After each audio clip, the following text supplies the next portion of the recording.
The 2009 McInerney Ford Night Series was played at BGC Stadium, home of Perth Soccer Club, and it saw them take on local rivals Floreat Athena. The thing was, Perth have won 8 out of the last 11 tournaments that have been held in the Night Series, and they were also hoping to win their 4th tournament on the trot. Arch rivals, as we said, Floreat Athena versus Perth, as referee Tom Claver met the two captains and they prepared to do battle in front of a crowd of over 2,000. Both coaches made 2 changes to their lineups, Michael Rocky bringing in Simon Madashi in goal for Alex Dunn and Dean Applegren for James Asaya, while Graham Normanton's coach of Perth brought in Dan Skin and Greg Sharland for the suspended Antonio Naglieri and Dom De Felice. Perth started the stronger, and Todd Howarth's quickly taken free kick found Marco Pelosi, and his shot set the intentions early as it just went wide of the post. Perth continued to dominate, Pelosi this time being the supplier as he tried to find the Perth striker David Onoforo, but sadly his pass was just overhit. Floreat managed to withstand the early Perth onslaught, and in fact it was good work by Jared Smith, who found David Foster running towards the Perth box. The new recruit did well and laid the ball out wide to the left to Daniel Niederberger, and he crossed for Branimir Mikulic, who sadly put the ball over the crossbar. The game was beginning to open up and both teams had their chances. First, Onoforo was found with a wide ball on the right-hand side of the box. He laid the ball back to Sharland, but his shot just skewed past the outside of the keeper's post. Next came the most unlikely of chances for Perth. It looked like nothing was happening. A simple ball played back to the keeper, but his miscued clearance by Jason Saladaris almost opened the door for Floreat Athena. But lucky for them, the header went just wide of the post. Soon after, it was Perth again with a fantastic chance, when John Migas, usually so reliable for Floreat Athena, gave the ball away in the middle of the park. Danskin surged forward and found Onoforo in a 3-on-1 situation for the Perth side. He laid the ball into the path of Phil Arnold, but the young striker just put the ball wider when he should have done so much better. A squandered chance for Perth. Then it was Floreat's chance to create another opportunity. Johnny Migas, making up for losing the ball earlier, did well to win the ball back again on the halfway line, and Floreat were very quick to attack.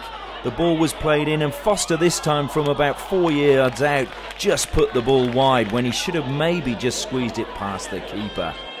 In the 33rd minute, the deadlock was broken. Danskin's corner to the back post was headed back into the box by Arnold, and Kay was there to pop the ball home from all of 2 metres.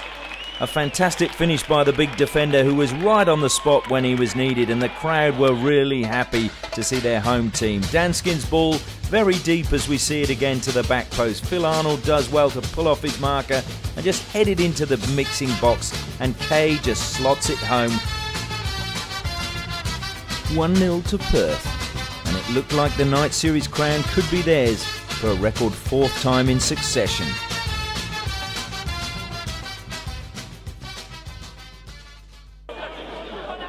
But Floreat are a far better team than to lie down and just give up, and they continued to attack and try and break down the very resolute Perth defence.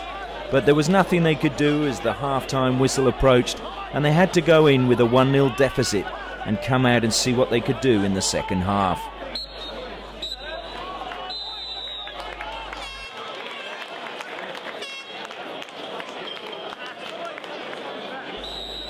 Floreat it was who got the second half underway, and it was a second half that was memorable for the efforts of the goalkeepers. Madashi, Floreat Athena's goalkeeper and a well-known name in goalkeepers in Australia, was the first to show his heroics. A wonderful ball in from Howarth was played back at the edge of the box, and Danskin surging forward brought the best out of the young keeper.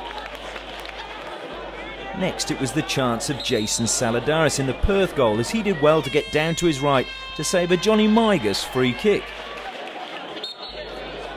Then it was Madashi's turn again. Good work by the Perth team on the left-hand side. Todd Howarth picking up the ball, beating a defender and putting in a pinpoint cross to find Phil Arnold. His downward header was saved superbly by Madashi, diving up and across.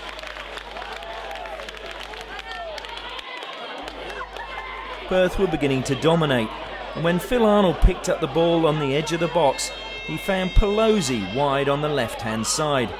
Pelosi took a touch and then played a cross-come shot which Onoforo almost got on the end of.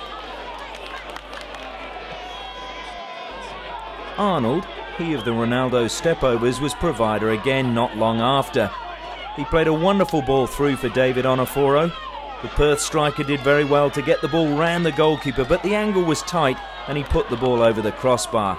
Good goalkeeping. With the game opening up, Onoforo had plenty of space, and when Michael Black found him on the right-hand side, he surged forward into the Floreat box, probably took a shot a little bit early and put it past the post, squandering another chance for Perth. Soon after, Perth nearly paid for those missed opportunities. Paul Vatistas' wonderful flick over his head was played forward to Scott, and Saladaris made a fantastic save from 3 or 4 yards out. Next it was Saladaris who had a little bit of luck as that cross-come shot hit the crossbar and ricocheted almost to safety as Scott could do nothing, and he got down to make an easy save. Floreat continued to press, they never gave up. And really, Johnny Migas should have done better when he had time from a wonderful ball on the right-hand side, found him in space on the left, brought it down well on his chest, but just couldn't get over the ball and put it over the crossbar.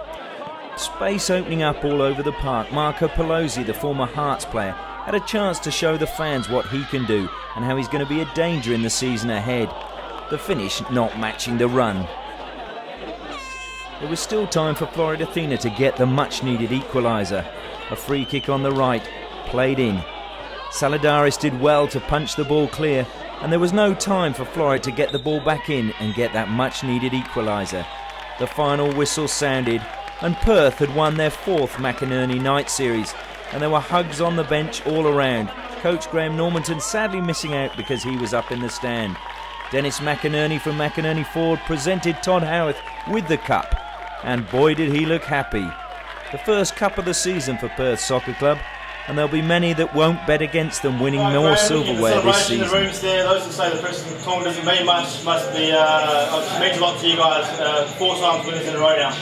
Yeah, well, winning any tournament means a lot, but you know, when you get to a final of anything, you want to win it, and we got there, wanted to win it. I think we showed it tonight. I thought the guys were. It wasn't a pretty game in a lot of respects, but it was certainly a tight, intense game, and I thought there was a number of opportunities at both ends, but you know, one was enough in the end, wasn't it? And why do you think your guys have an affinity with the night series? I think that's 8 times in 11 years in the last 4. Something special about the competition that drives you guys to excel in it? I'm not sure why we do well over and above anybody else, other than I use it for preparation for the season. And the lads are fighting for their places, and you know, if they want a place in the team. So, and that goes for any time of the year, whether it's a night series or during the league. So they want a place in the team, they've got to fight for it, and I think our preparation and all that sort of stuff comes off. So yeah, I just think we probably, you know, I don't know whether we take it more serious, but we certainly give the players an incentive to get in the team, and I think that must be something to do with it. And obviously this gives you a fantastic springboard into the season proper. Hopefully, yeah. Last year we didn't go on with it very well. You know, we sort of fell in a hole until about the 7th game of the season last year. Hopefully that doesn't happen. We've put things in place that will guard against that this year. So the proof will be in the pudding, won't it? But hopefully it's a springboard for the season, yeah. Thank you, Graham. Enjoy the win. Thanks, mate.